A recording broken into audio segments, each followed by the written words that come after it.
Hey everyone, and welcome as we continue our study through the New Testament Gospels, looking at the 250 events in the life of Jesus.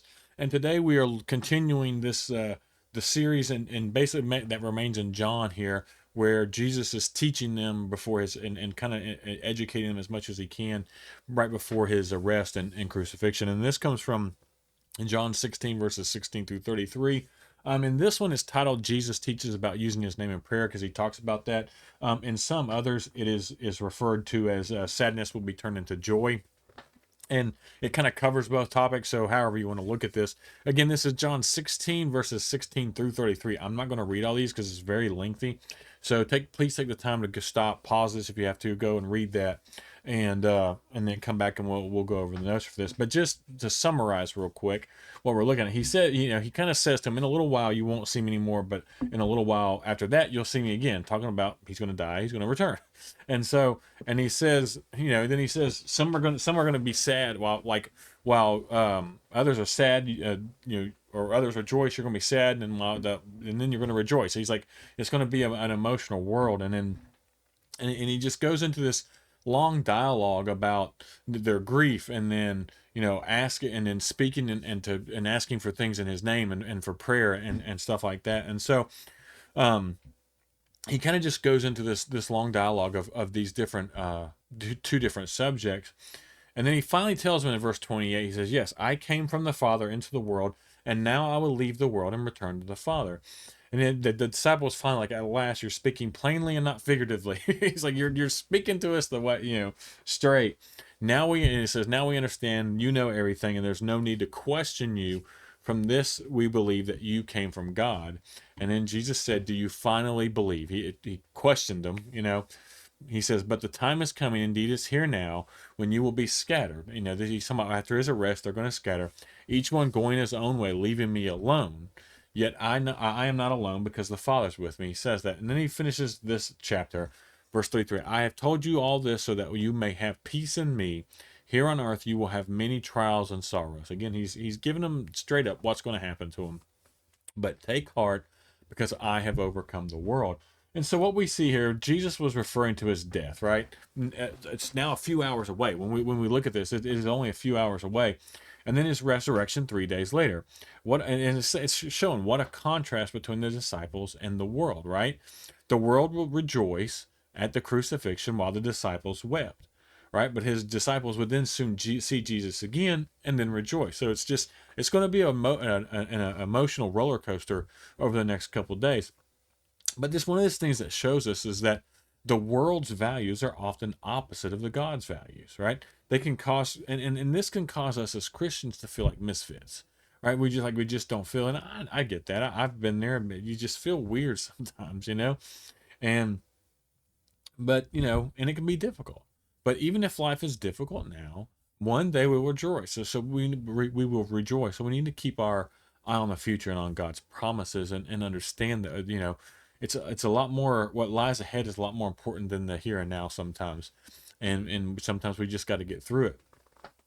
And so he talks about that, and then he goes in and talks about that talking about new relationships, right? The new relationship between the believer and God that's going to come out of this, right?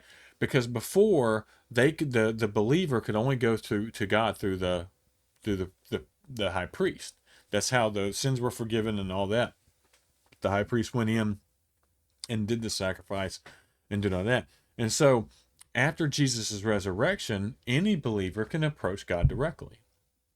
We don't have to go through high priest, because Jesus is our high priest, and he took care of everything for us. And so a new day has dawned, and now all believers are priests, right? We're all temples.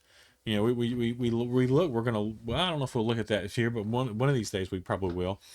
But looking at the fact that they used to have to go to the temple to pray, to do all these things, to do the sacrifices. Now we're the temple. God is inside of us. We've been talking about the Holy Spirit, and so we can talk with God personally and directly. If you want some more notes on that, read Hebrews 10 verses 19 through 23 on that. We can approach God not because of our own merit or anything we've done, right? It's Jesus has broke down that barrier. Jesus broke down, we'll see here in a little bit with the crucifixion where the temple, the curtain is torn in two. That's gone, right? The place only the high priest could go. That he took care of that. Jesus took care of all that.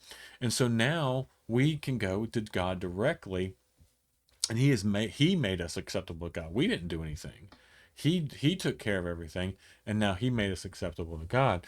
And as Christians, we should expect continuing tension, right? With an unbelieving world that is out of sync. We've talked about this. We talked about this a couple days ago, about how we react to things in the world, right? We should expect that tension to be there, right? We are, the world is out of sync with Christ, his good news, and his people. And so there should be a level of uncomfortableness in the world. If you're not, then you need to look at that, because Christians should be uncomfortable in the world. I'll use an example. We went, we took a trip out to Palm Springs. I had to go out there for work, and we decided we had some time, and so we drove over to Las Vegas. To Las Vegas. And I'm telling you, like, I'd never been so uncomfortable in my life. Like, I felt, it's like I could almost feel evil around me everywhere I was. And now we weren't in any certain area. We were just walking down the street, but there was just something, like, I felt so uncomfortable. And then again, we should, I think, when we're around stuff like that, or as Christians, you should feel uncomfortable. If you're not, then I don't know. Now there are things we get used to, we get comfortable with, and we need to make sure we don't. And I just use that as an example as my own personal experience. And I'm not saying if you went to Vegas and that didn't feel uncomfortable, then you're not a Christian. I'm just saying, like, for me, being around a lot of that stuff made me feel really uncomfortable. Now we went over to the Hoover Dam, and I was in my own world. I loved it. It was neat.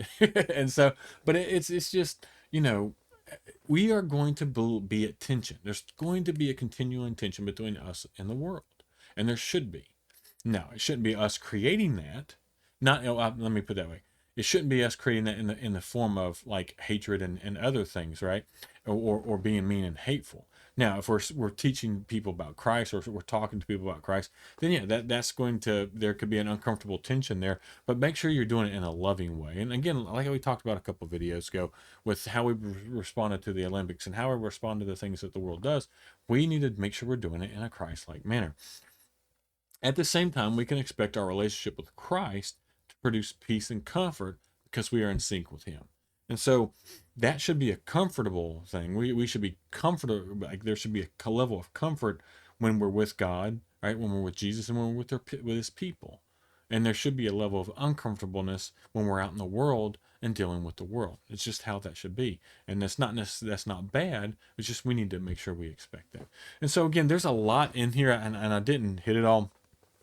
But just go through and read this a couple times and understand, what he talks about, especially in the section of prayer where he talks about using prayer and being able to talk to God. But we just have that level now.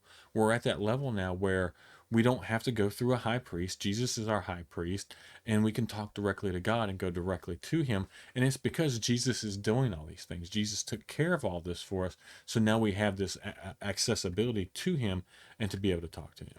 As always, I appreciate everyone for watching. I appreciate those who've continued to follow along, and just continue to, the comments and encouragements, that I really appreciate it. I appreciate the conversation. As always, if you haven't subscribed to our channel, please go ahead and do that, because we want you to be alerted and get notifications for when we publish new stuff. As always, I appreciate everyone for watching.